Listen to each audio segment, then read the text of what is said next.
दोस्तों, बॉलीवुड की एक मेगा स्टारर फिल्म थी। उस फिल्म ने फिल्म इंडस्ट्री के सारे ही रिकॉर्ड तोड़ दिए थे। वो फिल्म कौन सी थी? वो फिल्म नहीं, एक महाकाव्य थी। जी हाँ, उस फिल्म का नाम है मदर इंडिया। इस फिल्म में नरगिस दत्त और सुनील दत्त की जोड़ी थी और इस फिल्म के बाद ही नरगिस दत्त ने सुनील दत्त से विवाह किया था, क्योंकि इस फिल्म में एक हादसा हो गया था मित्रों। सेट पर आग का सीन था गांव के दृश्य में, लेकिन वहां आग सचमुच ही बहुत भयानक लग गई थी और उसमें नरगिस दत्त फंस गई थी।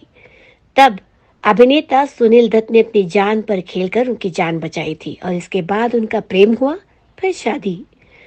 तो आज हम नरगिस दत्त के बारे में बात करेंगे। नरगिस का जन्म 1 जून को हुआ था और सुनील दत्त का जन्म 6 जून को हुआ था।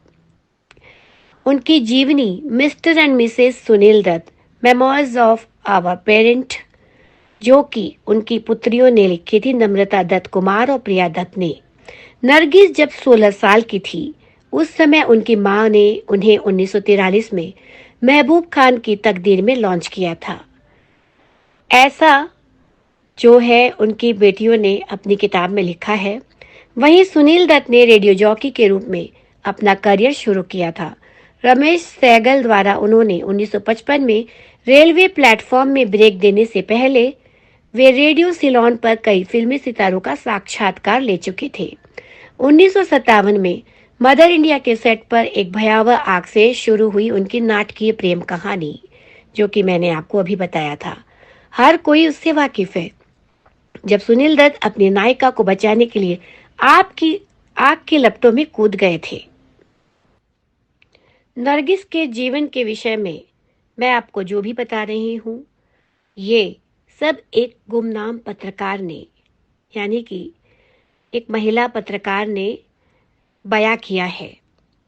वो आगे कहती हैं कि 70 के दशक के अंत में मैंने संजय दत्त की रॉकी के मुहूर्त में भाग लिया था। 1981 में मैंने नरगिस के अंतिम संस्कार की रिपोर्टिंग भी की थी।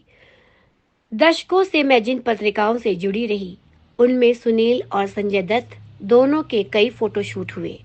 इस प्रक्रिया से मैं उनके परिवार अर्थात नम्रता और प्रिया दत्त के साथ भी संपर्क में आई।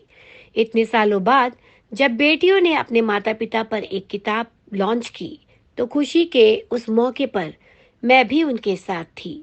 पुस्तक को लॉन्च हुए 1 दशक से भी अधिक समय हो चुका है, लेकिन जब भी मैं उनके पन्ने पलटती हूँ तो मेरी आंखों में आंसू आ जाते हैं। परिवार के दुर्लभ चित्रों के साथ इसे बहुत ही शानदार तरह से प्रस्तुत किया गया है। करीब 200 पन्नों की ये पुस्तक 10 अध्यायों में विभाजित है। इसमें उनके बच्चे अपने माता पिता के बीच समानता और उनके विपरीत गुणों का परिश्रम पूर्वक विश्लेषण करते हैं। दोनों का जन्म 1929 में हुआ था। नरगिस का जन्म कलकत्ता में फातिमा के रूप में हुआ था। उनकी मां जद्दन बाई एक मुस्लिम ठुमरी गायिका थी, जबकि पिता उत्तम चंद मोहनचंद एक मोहयाल ब्राह्मण थे। सुनील दत्त का जन्म झेलम के खुर्द में बलराज दत्त के रूप में एक मोहयाल ब्राह्मण परिवार में हुआ था। किताब में सबसे हृदयस्पर्शी पल वो है जब नरगिस के कैंसर के बारे में पता चलता है। उस समय वे राज्यसभा सत्र में भाग लेने के लिए दिल्ली में थी। उन्हें पीलिया होने का अंदेशा था। उनके घर पहुंचने पर उन्हें उसी शाम ब्रिज कैंडी अस्पताल में भर्ती कराया गया। अगली सुबह सुनील दत्त और नरगिस न्यूयॉर्क के लिए रवाना हो गए। अगली सुबह नरगिस को स्लोवेन कैटरिंग कैंसर सेंटर में भर्ती कराया गया। अनेक सर्जरियां करवाकर ये 1 साल बाद घर लौटे। तब तक नरगिस बेहद कमजोर हो चुकी थी। किसी प्रियजन के बारे में लिखना आसान नहीं होता, लेकिन उनकी बेटियां इस बात का चौंकाने वाला विवरण प्रस्तुत करती हैं कि मां के निधन के बाद कैसे उन सभी का जीवन बिखर गया। तीनों बच्चे निराश होकर सुनील दत्त को रोते बिलखते देखते रहे। सुनील दत्त ने काफी समय तक हिम्मत रखी, लेकिन उसकी भी एक सीमा थी। वे एक त्रासदी से ऊपर उठने में अब स्वयं को असमर्थ पा रहे थे।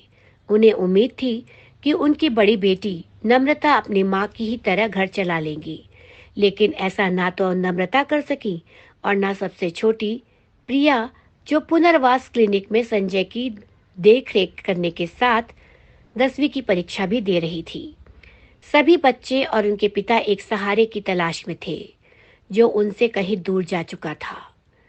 दूसरी बार परिवार तब टूटा जब सुनील दत्त ने विदाई ली। यह 25 मई 2005 का दिन था, जब सुनील दत्त ने सोते सोते ही दुनिया और अपने बच्चों को अलविदा कह दिया। तो बॉलीवुड में आज के लिए इतना ही। हम फिर मिलेंगे बॉलीवुड की कोई दिलचस्प कहानी या किस्सा लेकर। तब तक के लिए नमस्कार।